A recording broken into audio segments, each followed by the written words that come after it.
Hey guys, welcome back to Magic TV. My name's Craig. It is 9 o'clock on a Sunday and it's time for a review show special. This is where I take a particular trick or a particular prop or a particular routine or a particular something and I do a deep dive into it. And the review show specials are some of the most popular videos that I do on the channel.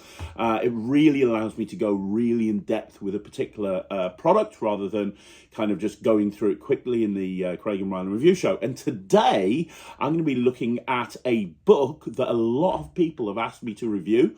It's come out very, very recently. It's called Vallarino and it's by Jean-Pierre Vallarino. It's published by Vanishing Ink, and it's written by John Lovick. So there's some huge names here that are associated with this book. First of all, I think that when it comes to books, Vanishing Ink are probably the biggest name in book publishing in the Magic community right now. I don't think anybody else comes close. And so when they bring out a new book, everyone sits up and pays attention and listens. John Lovick has, and I was reading some of the, also by John Lovick, he's got some incredible books that he's published over the years. I've read many John Lovick books, and one of the things that always impresses me is how he is able to take really complicated, intricate sleight of hand and explain it in a very clear, concise way. And you look at some of the books he's written in the past. Switch, which is still one of my favourite books of all time. If you haven't seen Switch, go and get it. It's a book all on the $100 bill switch. You know, so many amazing books. So many amazing books. I didn't realise he co-authored The Paper Engine, which is also a book I like. Anyway, I've never heard of Sophie Duvel before, but she did all of the photos. And one of the things that really strikes me about this particular book are the photos that are included. They're not illustrated, they're actually photos that are included with every single routine. And normally, when you get illustrations or you get photos in a book, it's normally 3 or 4 photos per routine. I mean, this is something that they've gone to great lengths to really make sure that you follow everything. So your average trick or your average sleight, because there's lots of different sleights and tricks in here, has somewhere between 20 and 30 photos. It makes it so much easier to learn. The photos have been taken at just the right camera angle, so you see absolutely everything. Sophie Duvel has done an incredible job. Like, I'm looking at this particular routine here. Is that the wild card? Yes, it is. So the wild card has got like 70, more than 70. How many pictures has it got? It's got 78 pictures just for one trick. I mean, that should tell you just how much effort they've gone into here. So first of all, the photos are great. And look at the people who've proofread this book. It says proofread by Andy Gladwin, Joshua J, Richard Kaufman, Mike Vance, and Dustin Stinnett. Some interesting names there. Some really, really, really great names. So yeah, first of all, the book feels amazing. When I got this book and I started opening it, it gave me the same feel that I got when I, back in the day when I was opening the latest Kaufman and Greenberg book and I was reading through the latest book, and I got Coin Magic or Expert Coin Magic or whatever it is, and I'm reading through it, and you get that same sort of feeling. You feel like this is absolute class, because it is. Now, in terms of how the book's laid out, I would say if you are into card tricks, then this is going to be your wet dream and then some. There are lots and lots. So there's 180, no, there's more than that, 290, 297. There are 303, oh my God. There's about 300 odd pages in this book. This is a big, meaty book. And the photos are the perfect size. I said how many photos there are. I see some books where the photos just are like the entire page of the book, and I don't think that's the best way to go. The photos here are all small, but you get absolutely what you need to get from looking at them. And it's obviously well written. I don't need to go into that with any more detail. It's as you would expect with John Lovick. He is one of the best authors of magic literature alive today, as far as I'm concerned. So you don't have to worry about that at all. What I want to talk about is the content of the book. So once you've got the forwards and the introductions out the way, you go straight into the first section, which is sleight of hand, sleights. And these are all unique sleights to Vallarino. There's 50 odd pages of sleights. I think about 20 or 30 sleights. Obviously, you've got probably his most well-known sleight, which is the rumba count, the Vallarino rumba count. But then it goes on to various different sleights. Have a look at ping pong, by the way. That really impressed me. Have a look at ping pong. I've never seen that before, and that's a really, really, really cool sleight.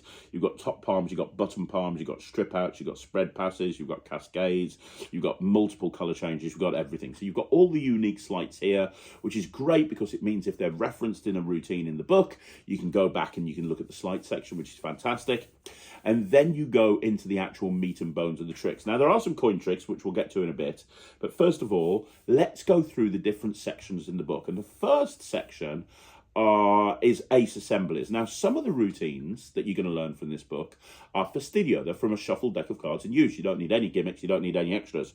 Other routines, you're going to need duplicate cards. One thing I've discovered is Vallarino seems to be a very big fan of double-sided tape. There's a few different ways that double-sided tape is used in a very, very, very interesting way. So there are some simple gimmicks you need. You might need a double backer. You might need a double facer. You might need a duplicate card for some of the routines, depending on the routine that you're learning.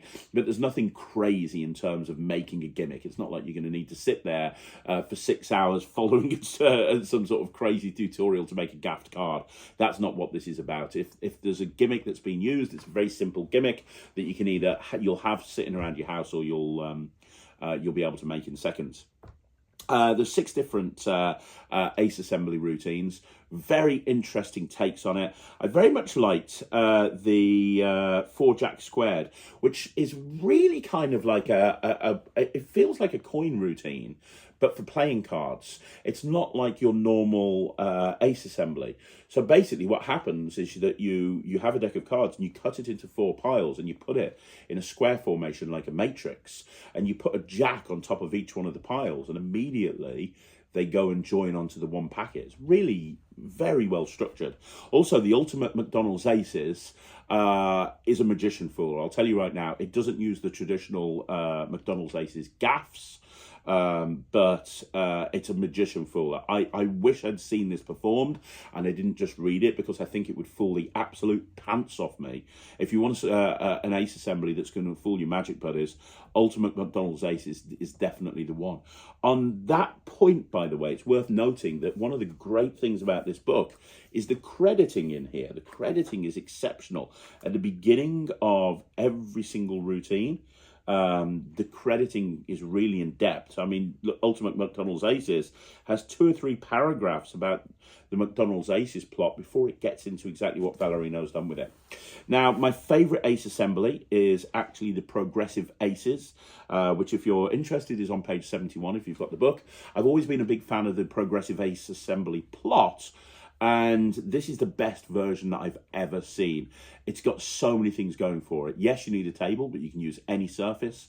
It's from a shuffled deck of cards in use. It's relatively easy to do, and it packs a real punch, and it would be a great follow-up routine to a more traditional ace assembly. Now, I'm going to perform this for you. I'm going to let you see what this looks like. So I'm going to perform the progressive aces on Jack. So let's have a look at a performance of that routine. It's on page 71 of the book. Let's have a look at that quickly now so you can see just how that particular routine looks. But we're going to do something with a pack of 52 cards. Nice. And specifically, we're not going to use the whole deck. We are, however, going to use the 4 aces. So I'm going to take out the 4 aces. We've got the ace of clubs. We have the ace of spades. We have the ace of diamonds. And finally, we have the ace of hearts. 4 aces right there. Those are what we're going to use. And I'm going to show you something incredible using the 4 aces. Now, this is not good. This is incredible. And I'm going to tell you exactly what's going to happen one at a time. I'm going to make these aces jump to all join together. So I'm going to put the aces out in a row on the table like this. 1, 2, 3, 4. Now, this ace is going to be the leader ace. This is where all the other aces are going to appear. But we're going to do it progressively. And what I mean by that is we're going to keep 1 ace there. I'm going to put 1 card on top of that ace. So we're going to have 2 cards there. I'm going to put 2 cards on top of that ace. So there's 3 cards there. I'm going to put 3 cards on top of that ace. So there's 4. So we've got 4, 3, 2, 1. You understand? Oh. Now this one here, remember, I'll turn that one face up. That's the leader ace. That's where they're all going to appear. And the idea is to make the aces jump one at a time from packet to packet until it ends up all of the aces over there. So the first one is this one. This little ace is all on his own. You pop him right there into the middle, and all you have to do is a riffle, like that. And when you riffle, what happens is now we've got 2 aces there in that packet. So what happens is that little ace on its own jumps to join the ace that was over here. Now, you might have missed it. Most people do. So I'll do it again. This time you know exactly what's going to happen. I'm going to pop 1 ace there. I'm going to pop 1 ace there. So again, the aces go in 2 different parts of the deck. All I have to do is riffle. And hopefully, with any luck, let's have a look. Now, we have 1, 2, 3 aces, right? It's kind of well, it's magic. What can I say? So let's do it again. This time you're going to be watching very, very carefully. So I'm going to pop 1 ace down there. I'm going to pop 1 ace up there. I'm going to pop 1 ace there. 3 aces, 3 different parts of the deck. Is that fair? Yeah. You can see they go into 3 different parts of the deck. Now nothing happens until I riffle. And just by riffling, do you remember, this ace of spades has been here the whole time, hasn't it? From the very, very beginning, that ace of spades has been on top of that packet. Yeah. And I haven't got anywhere near those cards. But if you look, the aces have now gone from inside here. And the reason is over here we have the 1, 2, 3, 4 aces. They followed the leader. Yeah, and that's the progressive assembly by Jean-Pierre Vallarino. So as you can see, I mean, that's a really killer trick. It really is. I mean, that's super fun. And, you know, after a couple of hours of playing around with it, I got into a position where I think it's ready to go out into the real world. And I think that's going to get a great reaction. After ace assemblies, you go into sandwich routines. There's a whole bunch of sandwich routines. Transpose sandwich and triple sandwich are 2 that I especially liked. I haven't even read the whole of this book. By the way, I'm doing the review now. I've only had this for about a week. I can't put it down. I'm taking it everywhere with me. I've just come back from abroad, working overseas, and on the entire flight back, which was a very long flight, the entire flight back, I was just reading this book constantly. I'm taking it everywhere with me, and I'm going to Blackpool with Ryland and the rest of the family. Ryland's performing at the House of Secrets for a week, and I'm going to be taking it there with me. I just cannot put this book down. But yeah, sandwich tricks next. Then after sandwich tricks, you've got packet transpositions. Got some very interesting ways of doing packet transpositions. The Fast 4 Transpo, by the way, which is on page 99, has a really nice use of the lateral palm. And that's a point, actually. Some of the routines in this book are really quite difficult, and you're going to be using spread passes, you're going to be using lateral palms, you're going to be using really intricate techniques, and then some of them aren't very difficult at all, and it's very, very accessible. Some of them are almost self-working, and the gaffs do all the work for you, so it very much depends. Yeah, Fast 4 Transpo, it's not an easy routine. It uses a lateral palm, but it was a really nice sequence that I'm actually practicing at the moment. Then you've got Spectator Cuts the Aces, and you've got 2 different ways of Spectator Cuts the Aces, both of which are very good. Coincidences routines are next, and you've got a couple of different coincidence routines. The one on page 121, which is coincidence, is really interesting. You bring 2 decks of cards out, a red deck and a blue deck. You spread the blue deck out on the table, and you have them take any card out that they want to. Face up, so they can take it. No, sorry, strike that, reverse it, so sorry. So you spread through the blue deck face down, and you get them to take out any card face down and put it on the table.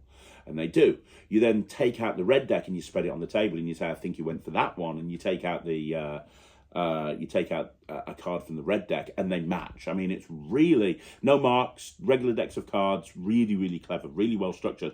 Got a very nice move with a fan, which switches one card for another in a really fun way that I think has got a lot of applications beyond that particular routine. Then you move into Ace Productions, and there's a ton of Ace Productions, like 30 or 40 pages of Ace Productions, including his Fissum Ace routine, his wrist production. I haven't spent too much time looking at the Ace Productions, mainly because, to be honest, I've got so many different ways of producing the aces. It's normally, when I see Ace Productions in a book, it's normally where I go to last. last, just because it's going to have to be really good to replace the 15,000 ace productions that I already do. But having said that, I've had a skim through. And some of them look really interesting. Fist of Aces especially looks really, really good. Then you have Triumph variants, and he's got 3 different Triumph routines. My favourite Triumph routine, which is absolutely exceptional, is Aces Triumph, which is on page 159. Now, this particular routine is a Triumph routine, obviously. So if you don't know what Triumph is, you shuffle the cards face up into face down. But it's very, very different because you're not actually using a selected card. So it deviates quite rapidly, or quite a lot from the original Vernon Triumph. And he's using it as an ace production. But what's really nice, there's a small setup to this that you could literally do on the fly if you wanted to, but there's a small setup to this. But what the setup allows you to do is do a cutting the aces style routine before you go into the actual Triumph. Now, you can do it as a spectator cuts the aces if you've got really good audience management, or you can do it yourself. I prefer doing it myself because I've kind of started working on this presentation about dead cutting, and hey, let me show you sleight of hand, and then let me show you a way of doing it without sleight of hand. In fact, I'll actually perform that for you as well. So I'm going to perform this to Jack. I'm going to perform Aces Triumph. If you're interested, it's on page 159. I'll perform this to Jack so you can see exactly what this looks like. Let's have a look at this performance right now. Jack, how you doing, Jack? You all right? I'm good. Cool stuff. So it's card trick time. Are you excited? I can tell you're excited. I'm going to show you something with a pack of 52 playing cards. And there's 2 parts to this trick. The first part, I'm telling you right now, is pure sleight of hand. Ooh. But the second part is pure magic. See, a lot of people ask me the difference between sleight of hand and magic. And I'm going to show you something. I'm going to show you the same trick twice.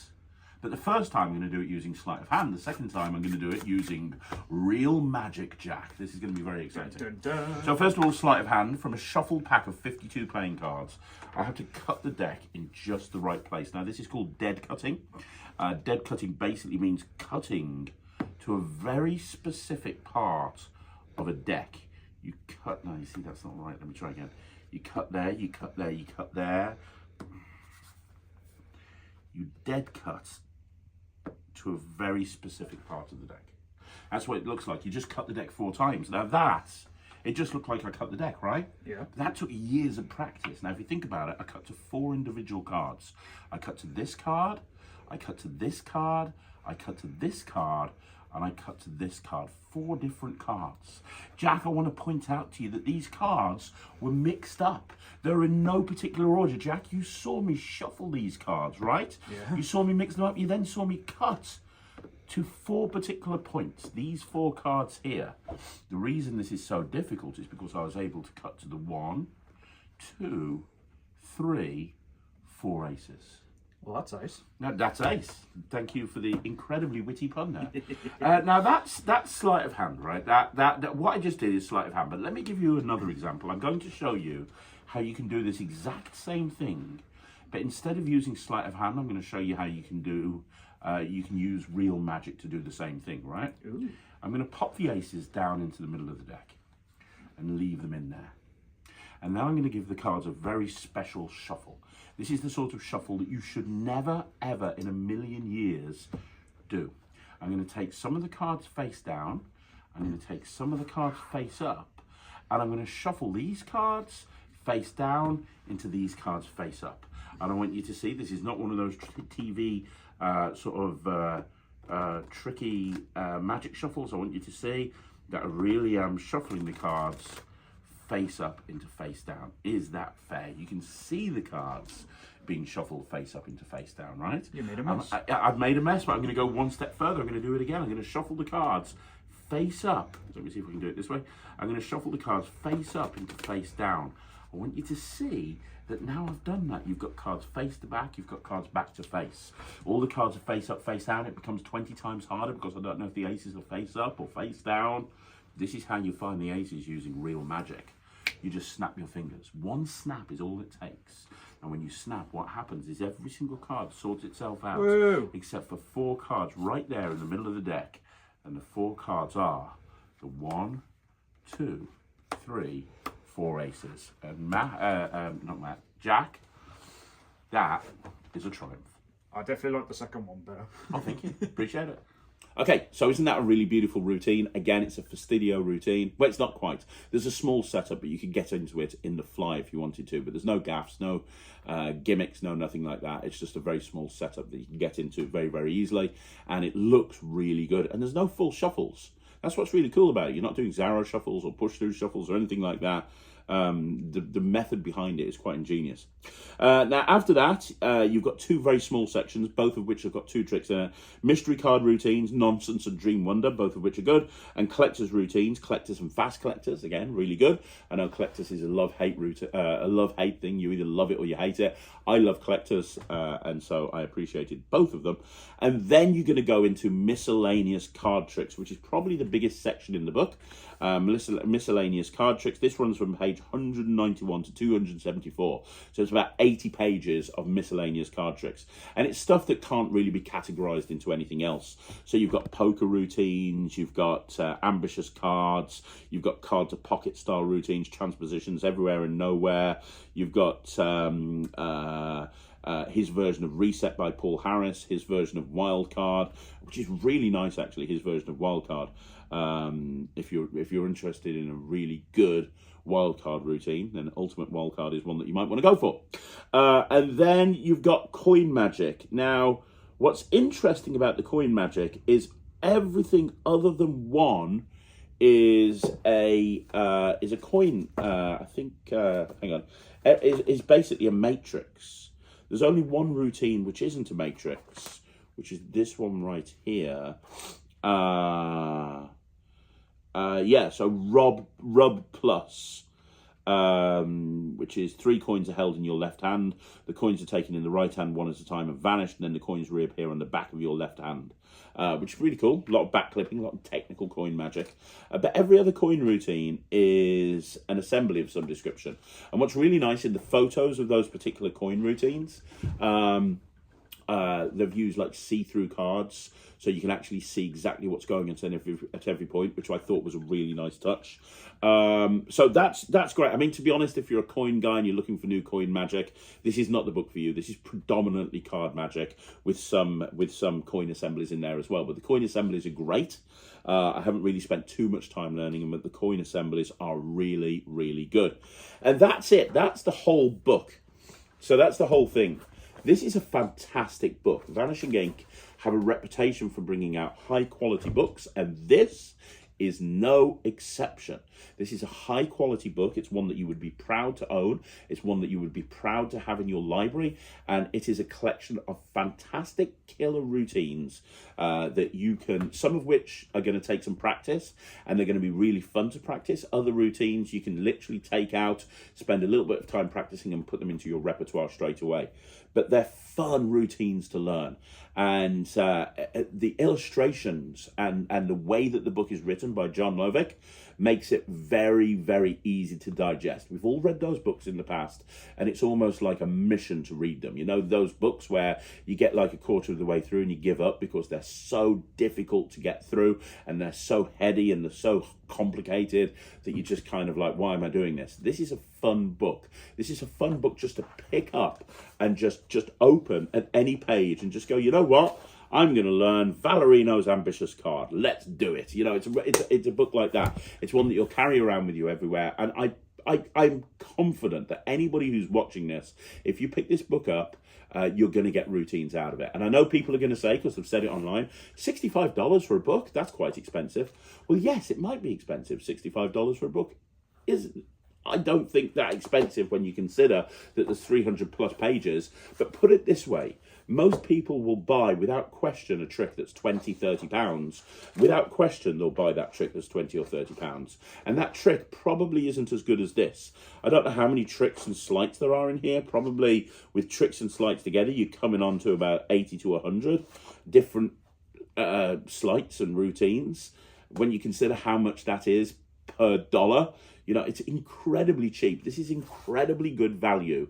And I think it's something that you're going to keep coming back to again and again. And I think it'll be one of those books that you've read it, you put it away, you go back to it 6 months later, and you pull a whole bunch more stuff out of the book. It's very well written, it's very well produced, it looks beautiful, and I highly recommend it. This is getting 100%.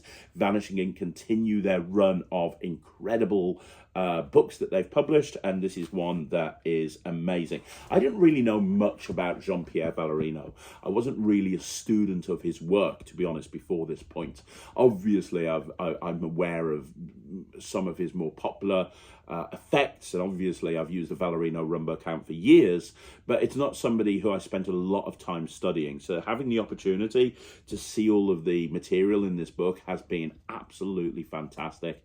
And whether you're a student of Jean-Pierre Vallarino or not, I would highly recommend the book. I'd highly recommend the contents of it. I think it's great. I'm giving it 100%. So there you go, guys. That's another review show special in the bag. Do me a favor, let me know what you think in the comments down below. You want to see more videos like this, like the video, subscribe to the channel. Again, leave a comment down below. I'm going to be back again tomorrow with another video. And don't forget, if you want to join the fastest selling ticket on the internet, go to www.thenetrix.com. We are constantly uploading new material. We're constantly uploading more masterclasses. We're constantly uploading more stuff, and it's only getting bigger and bigger and bigger. If you want a chance to be a part of it, then please do so. Go to www.netrix.com, thenetrix.com, and go sign up for a month and see what all the fuss is about. Either way, thanks very much for joining me right here on Magic TV. I hope you have a fantastic Sunday evening, and I'll see you again soon. My name's Craig from Magic TV.